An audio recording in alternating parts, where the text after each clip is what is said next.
Thanks for having us. And thanks for everyone for joining. It's a great pleasure today we're hosting by the Special Interest Group on Health Preference Research. It's a great honor to have you, Mandy, Professor Ryan, who's Director of Health Economics Research Unit in Aberdeen. And Mandy really pioneered bringing DCEs into health economics with your PhD. I think it started off way back then. And way. Well, I don't mind gray hair. I think maybe you wouldn't mind either, because it's made a huge impact on the area. So I think we can be proud of the years that you've been there, and the rest of us have joined you. It's really an honor to have you. Of course, Mandy was my PhD examiner a while back, and she really, as you know, she's has very high standards and has changed the whole field. And I just wanted to share, this is what we came into the PhD with. These are all the comments that she brought in with her. And so she was definitely tough. And I think Matt can let you know whether or not that helped me learn how to prepare my PhD students better. Definitely, I have it here to support my laptop every day, and if I'm feeling that I can't do something, I look at that and I know that it wasn't as tough as that. So that was definitely the hardest part in my career, but not bad, because what doesn't kill you makes you stronger. So thank you, Mandy, for that. Today we're back to talking about morality and preferences of liberties, lives, and livelihoods. So we're going to go over to some other quite controversial and discussion-inducing topic. So I won't take up more time, but thank you, Mandy, not only for making me stronger, but also we're here so for presenting today. I just wanted to, sorry, before anything, Yun Meng and Matt, can you please introduce yourselves briefly as well as part of the Health Preference Research SIG? Hi, I'm Matt. I work at Aberdeen. I have a position at LSH Chairman. I co-convene with Fern, Jan, and Jason, who is asleep in Australia, this SIG. Jan? I'm Yan. I'm associate at the Analysis Group based in London at the moment. It's a pleasure to meet you all. Okay, I'm good to go then. Now, let me just. Okay, yeah, so I'm going to put faces back up. I got rid of them, but then you don't know that anybody's there. So, well, thanks for that introduction, Fern, and you just kind of made me reflect very quickly. So when you asked me if I would speak to the group, I chose what's a very applied piece of work in what I think is an interesting area, but actually, you know, it was in 1986 when I was an MSc student at the University of York doing their excellent master's course that I was introduced to the QALY, and I thought there must be more to benefits than this, and that's how the whole kind of journey on introducing choice experiments to the health economics space started all those years ago. But it's very interesting now, because I think we see the application of the method in lots of areas, from economic evaluation through to trade-offs in any and many areas. So yeah, so this I want to talk today about a study that we started as a team here in Aberdeen, and I think it's also a really nice example of a team working together. This study started quite early in lockdown, when, as you will all know, we couldn't really leave our house and certainly couldn't go to the office. So as a team, we worked on this discrete choice experiment. So it's very much a team effort from people in Aberdeen, some who have now moved on. But notably, one of the co-authors is a philosopher, Ruben, known to us as Ben, who's a philosopher, and he did his PhD here with me in Aberdeen. So it was very interesting to have a philosopher who was interested in moral philosophy involved in this study, which very much influenced a part of the study that I'll talk about today. But before I go to the detail of the study, I just want to take you all back, if I dare, to March even 2020, when at least in the UK, it was March 2020, most countries experienced, or many countries, some type of lockdown. And it was quite interesting, I think, as a health economist, to kind of reflect on what was happening, because you might have thought as a health economist, it was like a time when economics really comes together with health, and health economics would have a big role to play in decision making. But certainly, I think from a UK perspective, and probably many other countries, the whole focus was around health gain and preventing death, and the focus being around saving lives. So this picture, photo I've got here, is a typical briefing that we had daily in Scotland from our then First Minister, Nicola Sturgeon, flanked by the then Health Secretary, Jean Freeman, and then our current, the only person still in post, Chief Medical Officer. So what I never saw is our Finance Secretary talking about the economic consequences of a lockdown. But clearly with the message, it's very much public health messaging, and we can see in the background there one of the messages. And this is also typical of what was happening in England. I'm not sure in England how often you had Boris speaking to you, and whether it was daily, flanked by health experts again. So this was very much, and I think we recognized at the time there was a bit of a public health crisis, but there didn't seem to be a role for economics and a consideration of the economic consequences of the lockdown policies. But meanwhile, with that in mind, it was also the case we only had to walk down our high street, if we were allowed, that is, and to see the consequences from an economic perspective of lockdown, in terms of shops closing down, businesses going bust, individuals losing their jobs. Of course, in the UK, we had a furlough scheme, which did help, but there were still big economic consequences of the lockdown.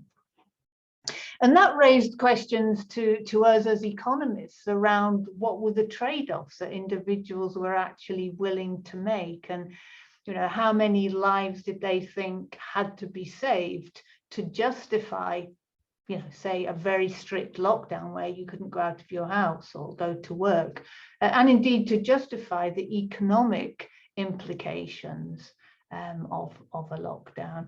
So those were the things that we started thinking about, and thinking about the methodology of choice experiments rooted in trade-offs. How do people make choices? What are they willing to give up?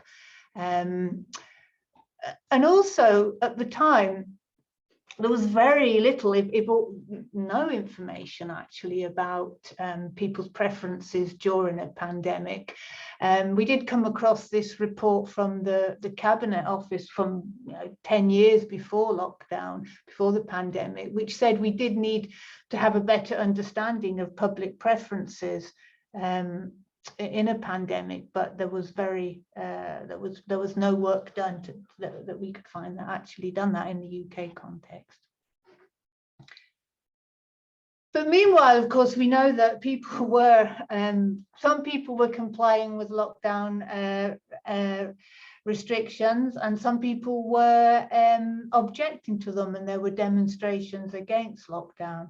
And actually, it turns out some people were partying as well. So there were clearly thoughts around lockdown. We had no sense really of what the public felt or what their trade-offs were. So that's really the background to the discrete choice experiment that we carried out at Aberdeen. And one other relevant document that came out, I think this came out in 2021, from the Scottish government. It was a citizens panel that was conducted in Scotland.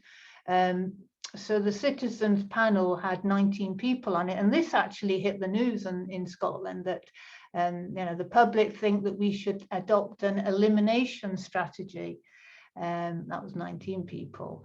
And we all know you can get very rich data from a citizens panel, but it kind of jumped out to us as economists. Well, yes, you could adopt an elimination strategy, but what is the opportunity cost of adopting that strategy? And are people really willing to accept all the consequences in terms of the economic consequences to eliminate COVID? So that's the background. So we thought, wouldn't it be interesting to do a discrete choice experiment to look at these trade-offs? And I think I think the application's interesting, but also the development of the methodology, because we'd always done in-person developmental work when we're developing our survey, but of course we couldn't do that. So the use of, and I'll come on to this, things like Facebook to carry out your think aloud interviews to develop your survey were actually so useful and actually relatively cheap to do. So I think we learned something about processes as well in this new world post-COVID. So that's the background. So we've got a couple of publications on this this project, which is still ongoing actually, and be really interested in your thoughts. The morality slant on this is just what we're working on at the moment, so it's not complete. We've got a pretty straightforward applied paper. We've got the protocol published. I think that's quite useful because it's great these days in these online on these open access journals and the online supplementary material. You can publish quite a lot, I think, that can be useful in a study development. So I think that the protocol is quite useful in terms of looking at developing the survey. For instance, we use social media analysis to help inform how we could define attributes and levels. How would the public speaking about these attributes and levels?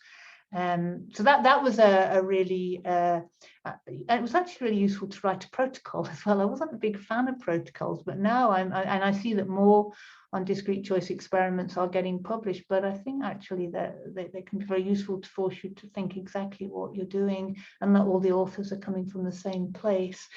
So, and we've also got the discrete choice experiment and the protocol and the discrete choice experiment published. They're both in BMJ Open. So I'll talk about the DCE, and that's available out in public domain if people are interested. But I'll then come on to how we're doing some work looking at morality and where we are with that, which is in the relatively early stages, but I still thought it would be interesting.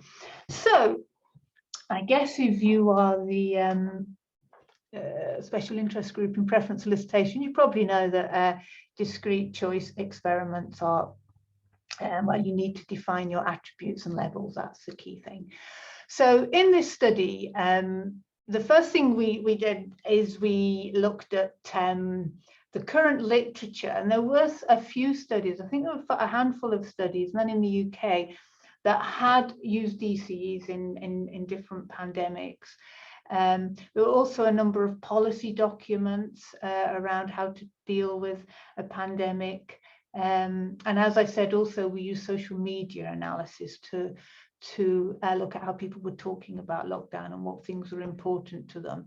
So the first thing just is the type of lockdown, and we were interested in different levels of severity of a lockdown and to what extent people would be willing to accept that, and how they would trade between lives saved and economic outcomes. So we defined a traffic light system before a traffic light system was talked about in COVID. It was used later on, but again, there'll be more details in the published paper, but these are the restrictions. One level, one attribute was the level of restrictions, going from green, which was not a very restrictive lockdown, through to the kind of strict lockdowns of, don't go out of the house, don't see your family, don't go to work.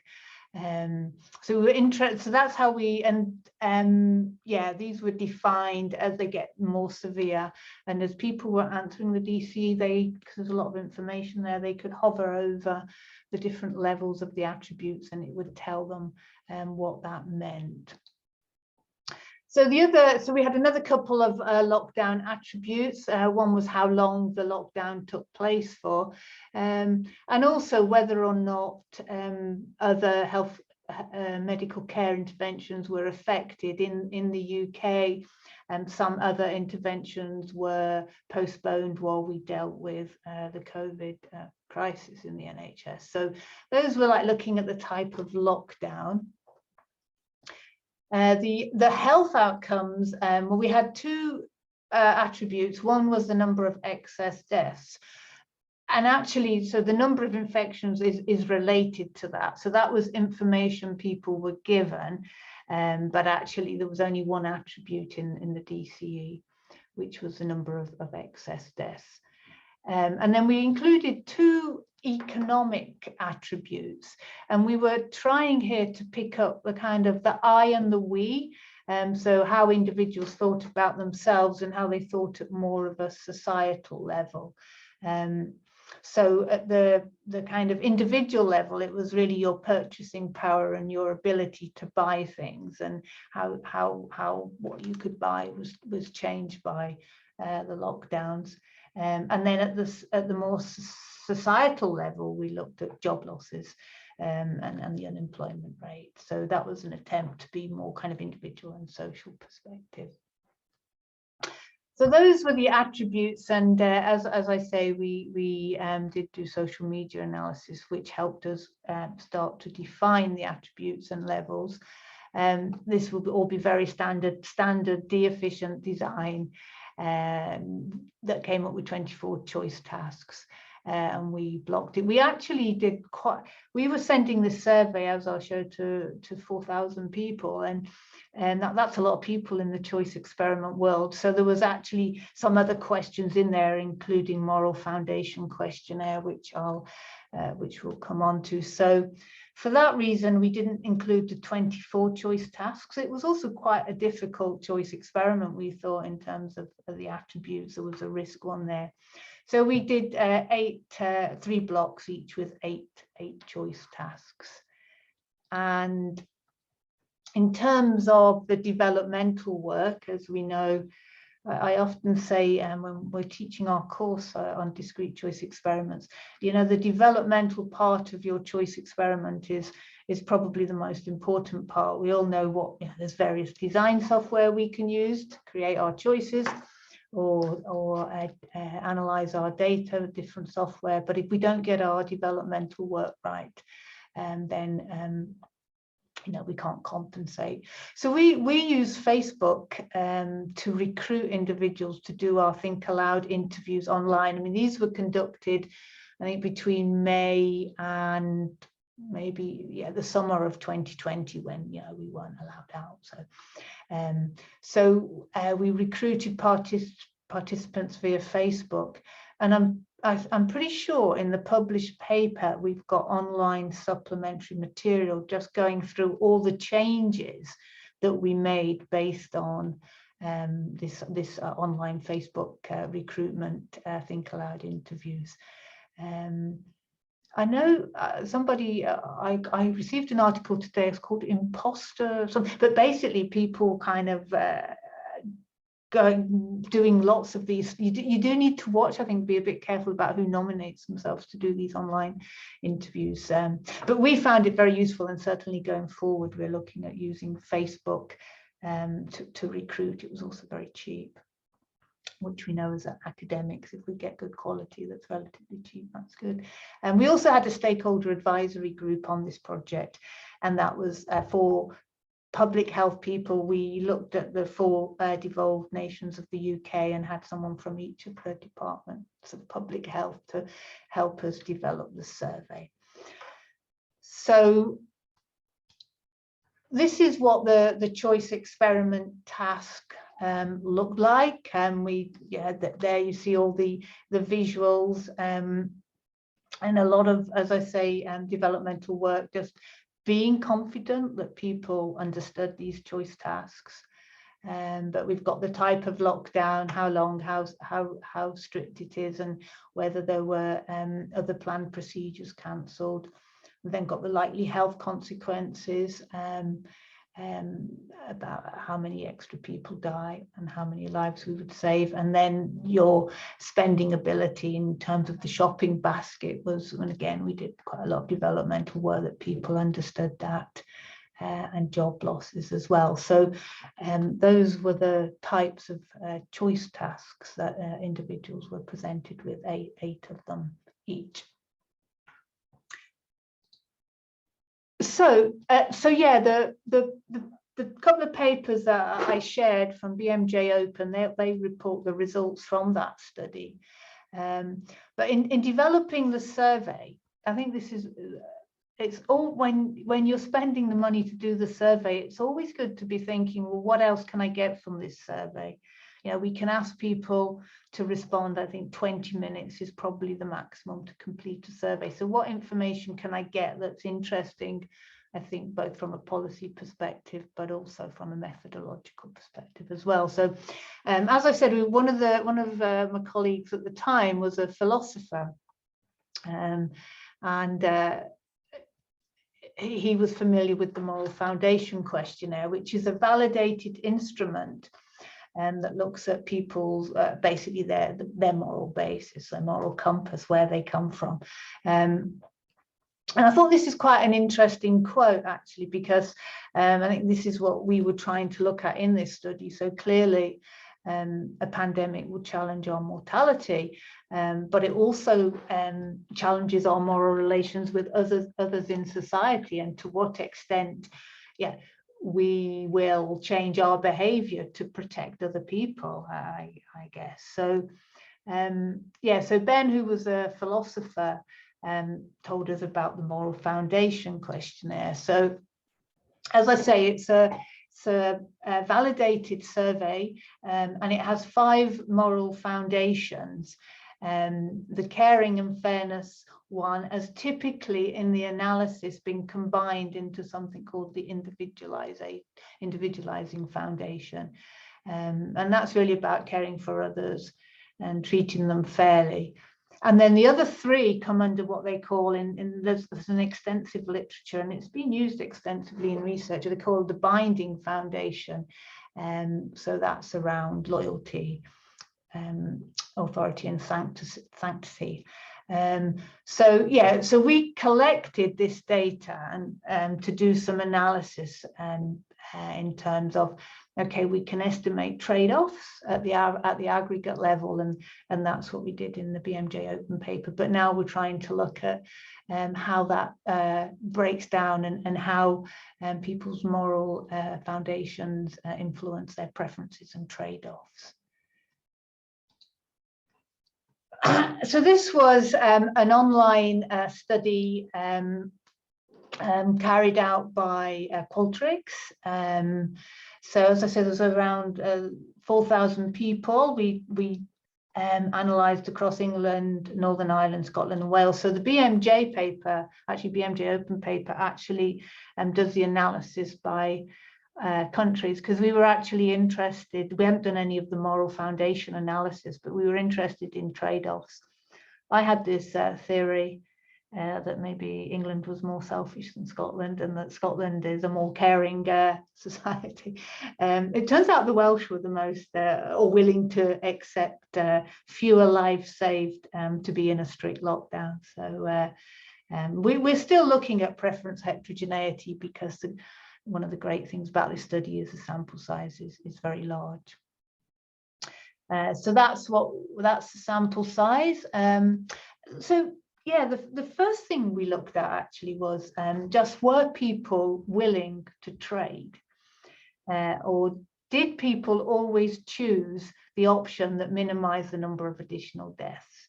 And so what we found is it was pretty constant across the 4 devolved nations of the UK, in that around 20% of people always chose the option with the minimum number of deaths, which suggested that they were, you know, almost consistent with government policy in terms of, well, the most important thing, in fact, the only, you know, to me, is minimize death. But this, of course, meant that 80% of people were trading and were willing to give up some excess deaths to have more liberties or less restrictive lockdowns. So this is the results at the kind of higher level. I'll come on and just look at how we can use this, but a couple of things to note about these results. Firstly, we used a hybrid choice model with the idea that these kind of latent moral foundations, fairness, caring, purity, authority, were kind of, you know, we weren't measuring moral foundations exactly, but these were latent variables reflecting them. And because there's been the validation of this moral foundation questionnaire, it was possible to do that. I mean, I haven't used the hybrid choice model a lot, actually, and so in some ways we're learning about that methodology as well. And also we estimated preferences in terms of willingness to save life space rather than preference space.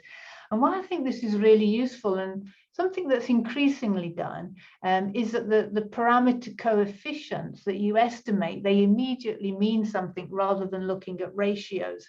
So I actually think when you're presenting this in kind of clinical journals, actually, it's quite a useful thing to do. Although interestingly, in the BMJ open paper, it's still the kind of estimated in preference space, and the ratios had to be estimated. So I'm just going to kind of go through how you might use some of these results and what they actually mean. So remember that the excess deaths was per 10,000 population. So let's just, I think, hopefully a couple of examples using these coefficients will show how useful they were. So using the coefficients on the red restriction for a week would mean that on average we needed to reduce excess deaths by 15,000 to justify this type of lockdown. And that's quite useful, actually, informative, because if we take ourselves back to lockdown, there were studies coming out. There was a study from London which actually said it was for England, if we went into lockdown 1 week earlier, we would have saved, I think it was 20,000 lives. And you can see from this calculation, right, that suggests that actually people would have been willing to do that. They only needed 15,000 lives to have been saved for the benefits to outweigh the costs.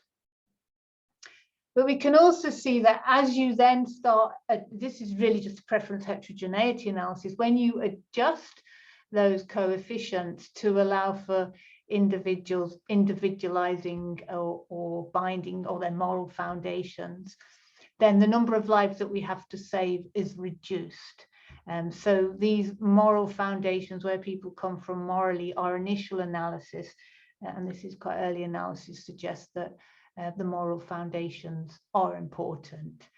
And similarly, it's just another example of using this. I've just added in now that the economic consequences using the coefficient on the shopping trolley. And you can see that when you add, okay, so you've got another disbenefit. If you introduce a lockdown that affects me economically as well in terms of my spending power, then the number of lives on average that need to be saved has increased from around 15,000 to 19,000. And similarly, the moral foundations are influencing that in the preference heterogeneity analysis, in that, I can't remember exactly, but the 12,000 has now gone to 15,500 and the 6,000 to 11,000. So we can see quite clearly from the analysis that whilst people are willing, people are willing to trade, and there is some limit beyond which they will say, well, no, I'm not willing to accept that strict lockdown, but actually they are willing to accept lockdown for some lives saved. And for this study, that the people's moral foundations do seem to influence their preferences. And I guess, so you might think, well, we can't actually change people's moral foundations, can we? So what do we do with that information? Because I think it's always important in our surveys to be asking the so what question. What does that mean? How is that useful? So the slant we're looking at for this is this third point on this slide is trying to think, what does this mean for public messaging? Because there is evidence that there's quite a good link here actually in terms of how we could frame the messaging around encouraging people to adhere to lockdown, really. And I've just got a few examples here of different messages that we used during COVID. I think the stay at home, protect the NHS, save lives was very common, but there's a few different ones there. So what we're starting to think about now is, okay, so what does this mean for public messaging? Because not everybody did adhere to lockdown, and actually it's very likely if we had this again, hopefully we won't, but given everything we know now and how some people behaved, that it would be harder to get people to stick to lockdown. So that's one of the areas of research we're thinking about in terms of the so what question. And I think in doing that, although the moral foundation questionnaire has typically been analysed in terms of the individualising and the binding foundations at the aggregate level, I think we're going now to go in and look a little bit more closely at the factors, the 5 foundations rather than the aggregate 2, because they may imply different messaging. So in terms of the summary, I think, so the first piece of work that's published does show that people are willing to trade, and I think, I look back and think, could health economics have played a bigger role? It was the case. We were in a crisis, right? And but now when things got more in control, you can almost use this modelling, I think, to look at, well, if we introduce this type of lockdown now, we're a little bit more in control, it will be this amount of lives that are saved. Is it worth it? So hopefully, that there is that people will use it, although I don't want another pandemic, so maybe not. Also, I focused here on value in terms of saving lives, but of course any continuous variable we can estimate value in terms of. So in the BMJ open paper, we do also in the discussion look at other trade-offs with the economic attributes. As I said, one issue is morals, and we're looking now at what this means for public messaging. That's really where we are at the moment. And another thing, actually, obviously one of the things we assume as economists is that preferences are stable. We kind of have that assumption when we go into elicit preferences. And there is a question of to what extent that assumption actually applies in lockdown. So we conducted this preference elicitation task October to December 2020, when I think we might have been going into a second lockdown. But of course, we've now lived it, we've seen the consequences. So I think it'd be interesting to repeat this. And actually, well, I think it would be, it is, and it is interesting, and that's what we're about to do as well. So we're about to send out the survey, again, a reduced form of it, because we collected quite a bit of information, and we're not doing the moral foundation survey again, but we are sending out the DCE tasks again in the summer this year to see if people's preferences have changed. So I think that's an overview of the study. Very happy to take questions and indeed comments and thoughts around public health messaging. And so thank you. That was really exciting, Mandy, really interesting. I think a lot of us were probably sitting at home during lockdown thinking about the intergenerational trade-offs, saying we need a DCE on this one. We also had a COVID special issue in the patient a while back, so we would have loved to have this paper there. It's really exciting. I have lots of questions. I want to open it up for the audience before I pose any. If you have a question, please put up your hand. In the meantime, I think there's one, so you mentioned the hybrid choice model, which hasn't been applied a lot, but has been, we've learnt about from the Leeds course, and I've always been quite excited and interested in applying it, in particular where there are externalities involved. We've tended to do latent class models.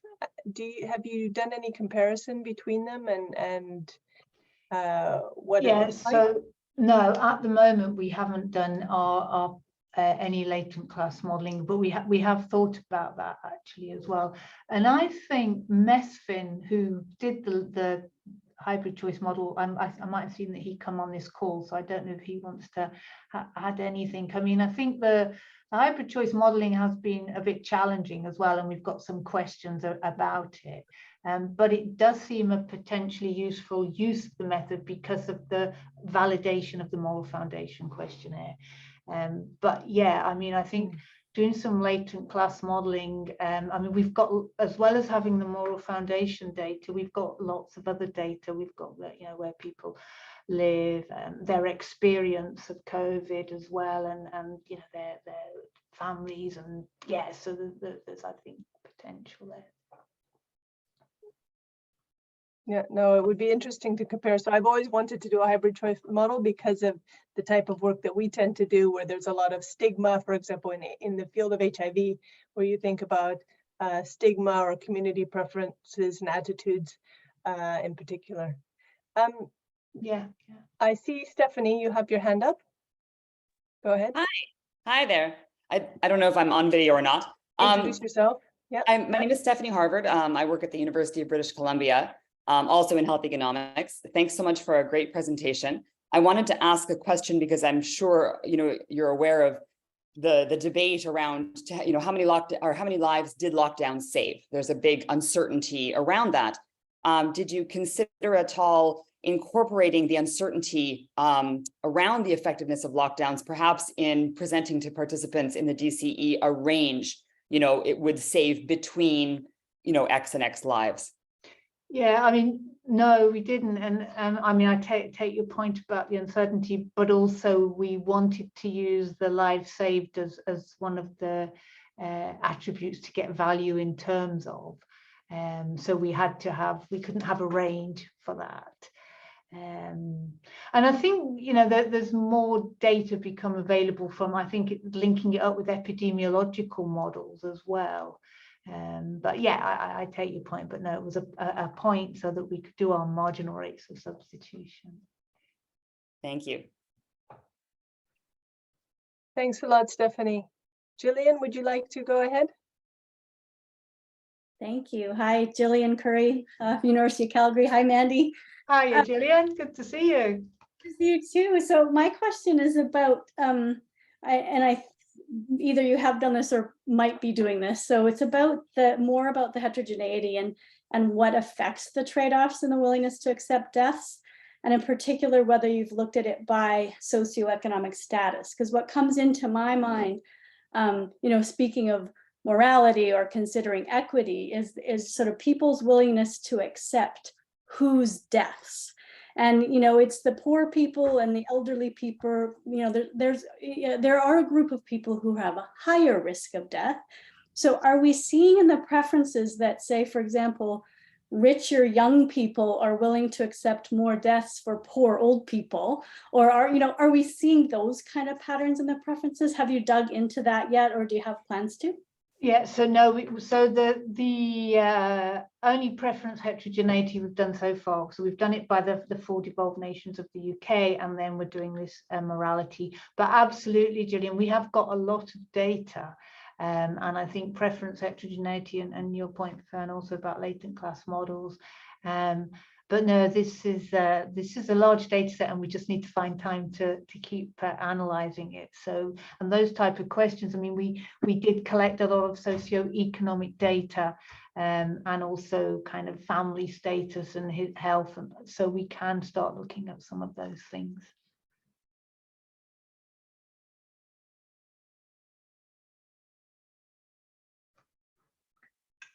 Great. I am looking for any other hands up, and otherwise I will make a comment. So it also relates to office workers or people who can more easily work at home, right? Versus people, but I guess you captured that by your shopping basket, right? Some people are heavily affected by having to work at home, whereas others kind of carried on in slightly easier circumstances. Yeah, that's right. I'm just thinking if we collected anything that would give us an indication of that, the ease of I guess how much it affected.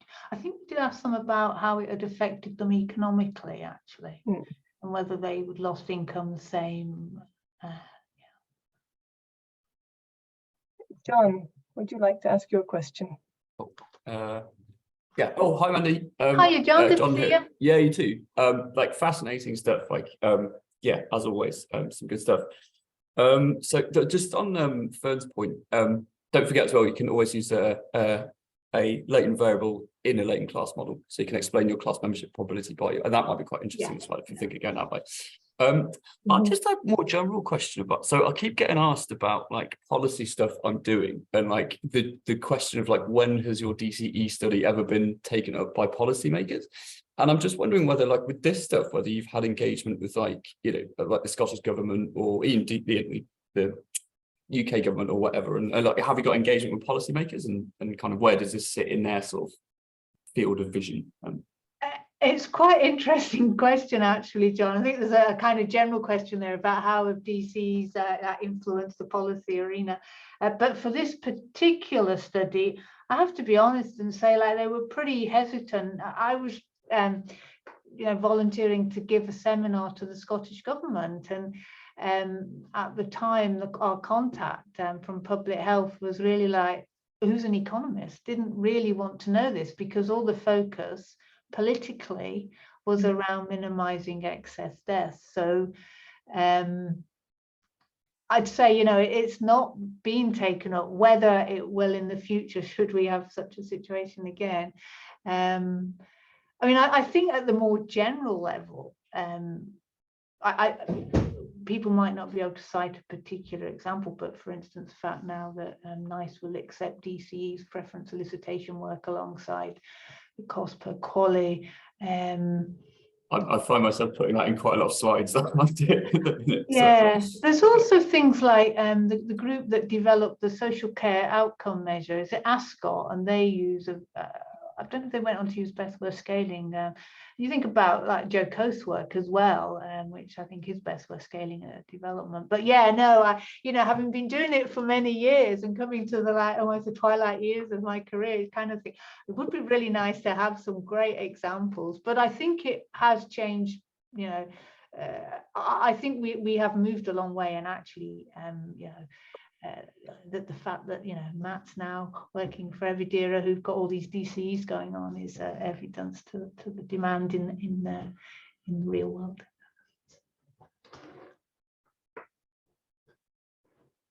Thanks, John. Are there any more questions?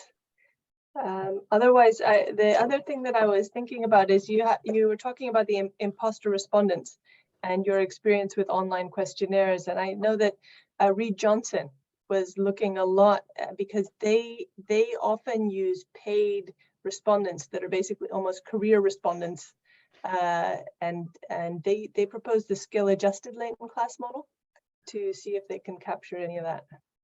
Right, okay, I'm not familiar with that. In fact, it was just today a colleague in a different context sent me a paper about this, because I'm, you know, going forward, I think, you know, we are using online Facebook or other platforms to develop surveys, whether it's on Teams or Zooms as well with people. So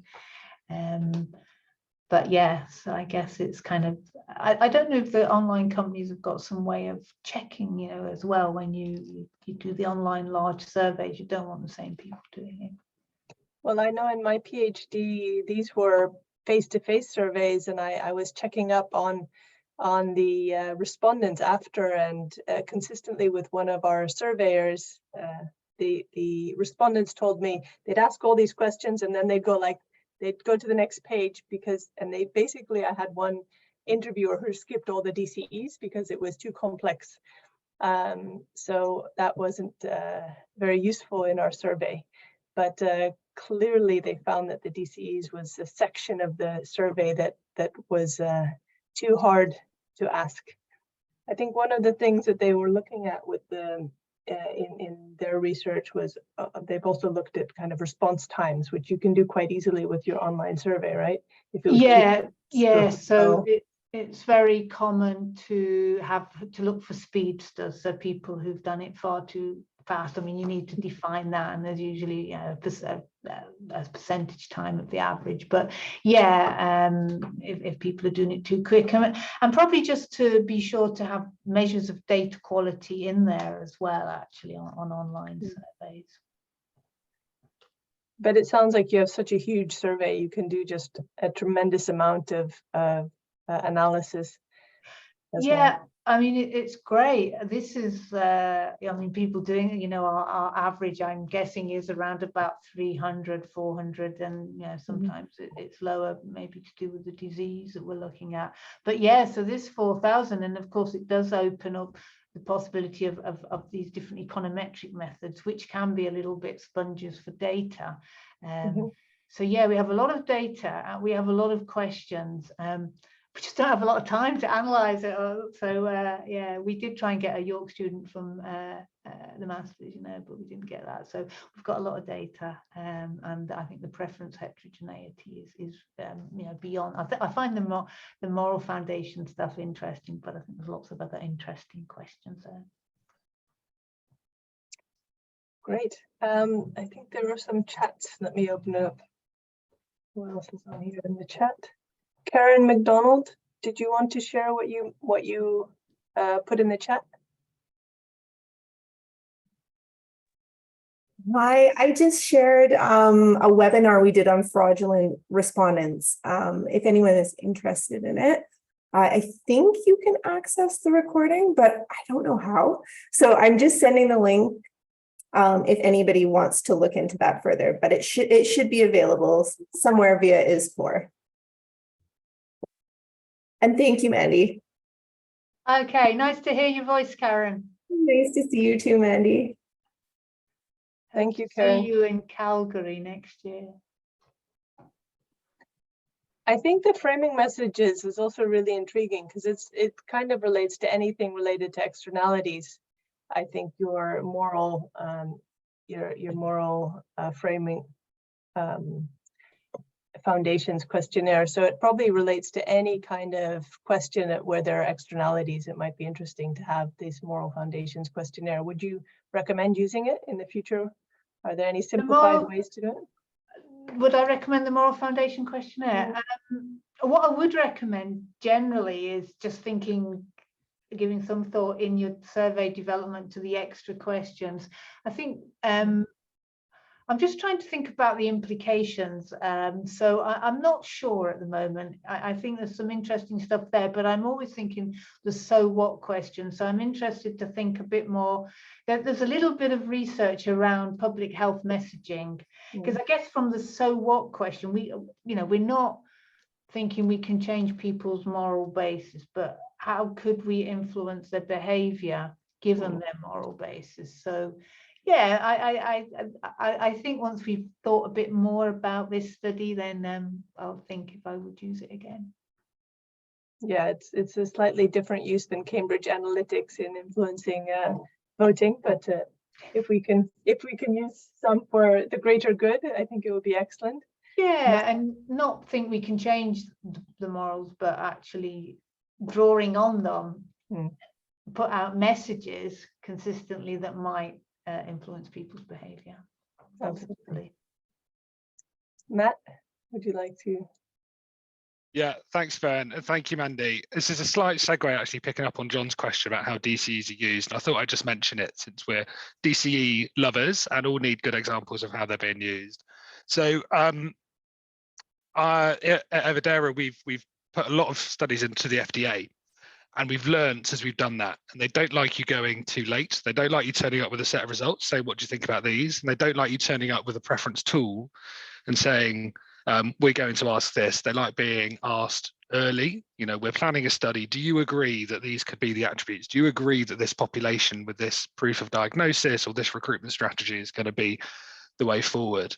And speaking to modeler colleagues of how COVID was modelled and then policy decisions were made in the UK, I think a similar approach was taken in the modellers of engaging policymakers early in the process of, we're going to model this intervention, what do you think? We're going to produce results that look like this, what do you think?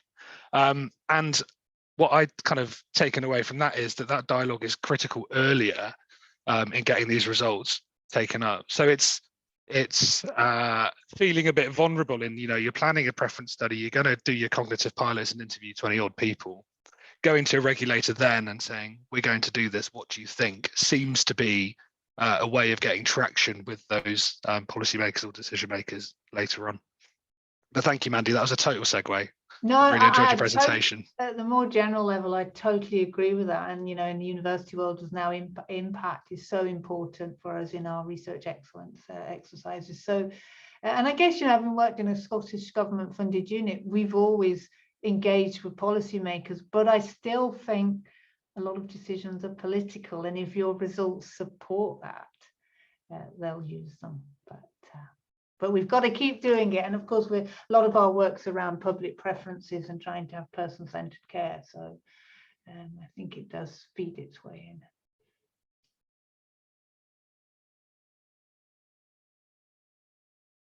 That's great.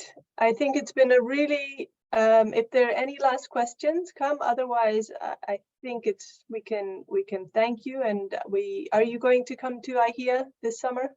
I'm not going to IHEA now in Cape Town. No, I have to say I've got out of the way of traveling long distances and thinking about the carbon footprint. But I'm going back to HESG these days. But yeah, I hear IHEA's in Calgary in 2025, so maybe I'll but no, unfortunately I'm not going as much as I love Cape Town.